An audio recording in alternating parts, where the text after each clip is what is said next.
Uganda lies on the shores of Lake Victoria, the main source of the River Nile.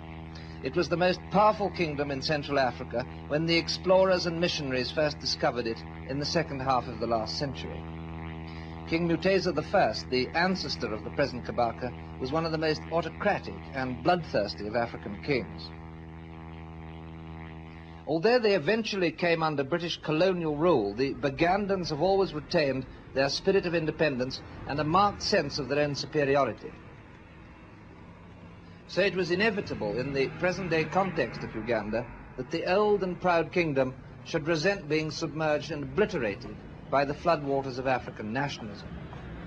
And in his pursuit of a unitary state, Obote made it clear that he was going to cut Uganda and the Kabaka down to size. Prime Minister Obote promoted himself to the presidency and moved to abolish the old kingdoms. He ordered an attack on the Kabaka's palace, led by a new army commander, Amin. Surrounded the Kabaka's palace on the hilltop outside Kampala, and the battle began. The palace fell at dusk. The Kabaka, apparently, had escaped, either before or during the fighting. Next day, the palace was set on fire. But in the Uganda countryside, the flame of rebellion is reported to be burning equally fiercely.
On Friday, Dr. Obote called a press conference. Mr. President, have you any news of the whereabouts of the Kabaka? First of all, may I intervene, Mr. President? If any of you would like to ask a question, could you give us your name and the paper you represent or whatever organization you are representing? Sandy Gall, Independent Television News, London. Mr. President, have you any news of the whereabouts of the Kabaka? That question, I understand, has been asked already in the press and elsewhere, but I do not know why you should ask me that question now. But the most interesting thing is that the pressmen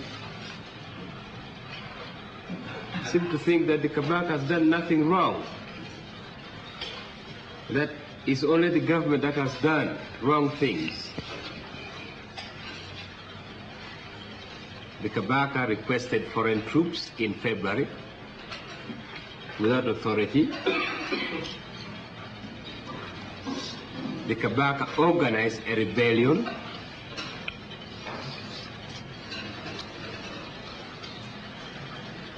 And these are not noticed.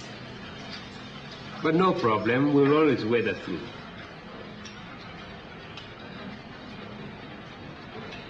It's been said that you would like to put an end to the Kabaka-ship.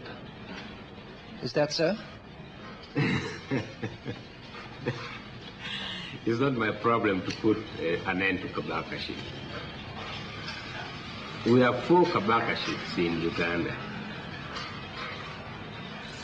And it's not, I don't have to go for 1. If I wanted to put an end to Kabaka-ship, I would go for 4, not 1. Do you expect the emergency to last much longer? Until the situation comes to normal. How would you describe the situation now? Getting quiet. It was quiet yesterday, it's quiet today.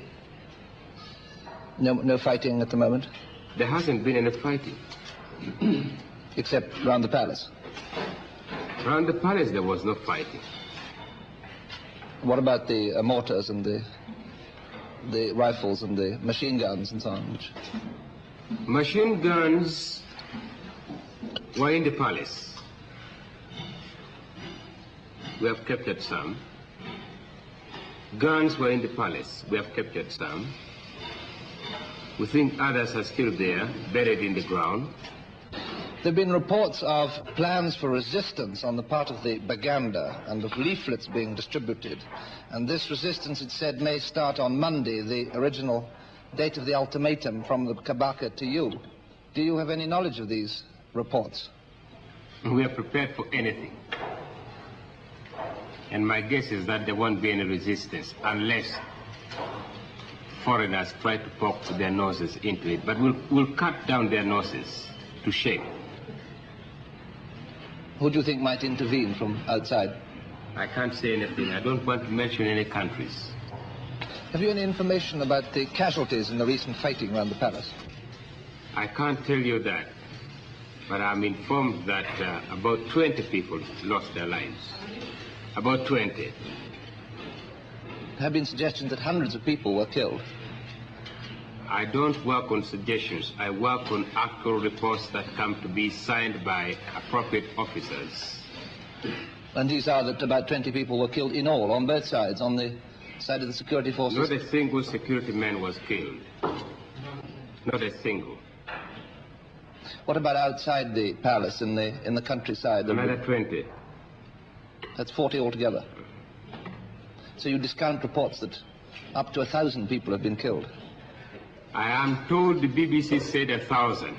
Are you Mr. Hayes, Charles Hayes, by any way? No, independent television. Dr. Obote said that only 40 people had been killed in the disturbances in Kampala and in the rest of Uganda. But nobody that I've talked to in Kampala believes this figure.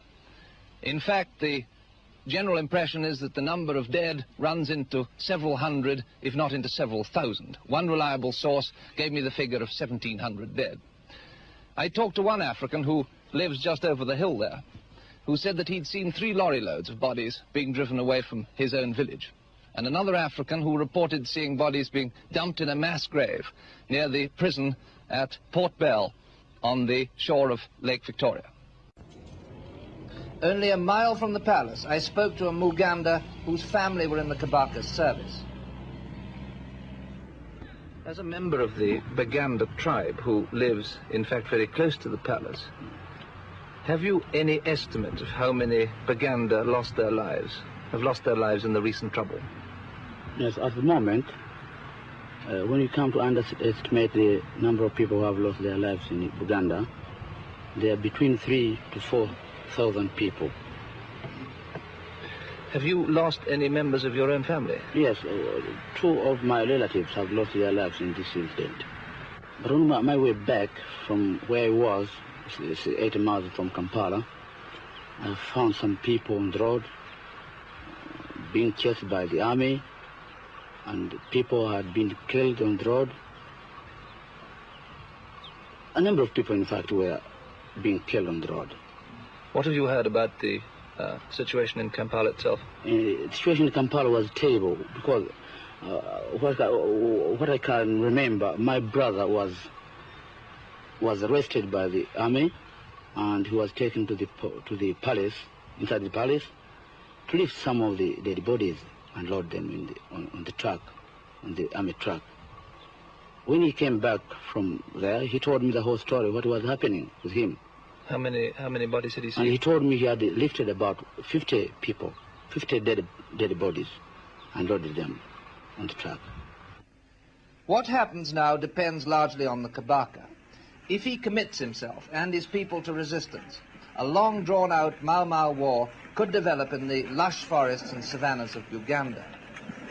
Like the Kikuyu of Kenya, the Baganda are the most advanced, the cleverest tribe in the country. They number about 2 million, while the Uganda army is only about 3,000 strong, too small to control a big country in the face of determined opposition. On top of all this, the army is reported to be dangerously close to getting out of control. Another mutiny is not impossible. If that happens, Uganda could blow up into another Congo.